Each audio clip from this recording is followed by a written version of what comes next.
Okay, so this is for the data visualization assignment.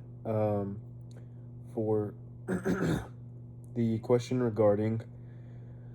chart A, I find that chart A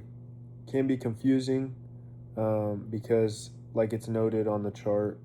it doesn't start with 0 on the graph. And anytime a chart does not start from the bottom uh, of the gain or the increase that it's representing, it's confusing because you can't see the correct amount of increase clearly because you don't know where you started at. Um, and then I think something a manager looking at this chart might do that could put them in a tough spot is uh, if it's at like a crazy jump and they don't read it correctly and see that it's only less than a 10K increase or something, and then they, you know, misdirect or misallocate their budget for their spending, or misrepresent their profit and loss report or something like that, because it kind of looks like there's a huge increase, but if you don't know where you really started at, then it could be just misleading. And then as far as the chart B, I think chart B is more effective because it has a color coded heat map,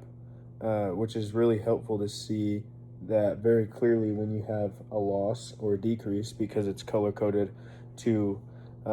signify where there's a loss or a decrease or an increase, and that it's day by day. So it's very specific for keeping track of sales and your productivity. Um, and I think as far as design choices that help the viewer reach the right conclusion, um, the heat map, also the labeling of the letters, or I mean of the numbers, and the days of the week. It's just very clear, concise, to the point. Sunday through Monday, 9 a.m. through 7 p.m., and then you even have something on the other y-axis of the graph, um, that shows the numbers, the degrees that you're looking at on the heat map. So I think chart B is definitely more effective. Um, One of the times that I can think somebody would intentionally use a misleading chart for question 4 is in the scenario that they might want to see a very specific time frame and they already know the data or the costs necessary to keep track of the chart clearly. So it's like, if I have a good idea of overhead cost versus input and cost, or I mean, sorry, overhead costs, and then versus ROI for, 3 month span. I've just been like keeping track, or I have a different chart or whatever, and then I want to see it a lot more concentrated down to the specifics of what the overhead costs were, or whatever in you know bulk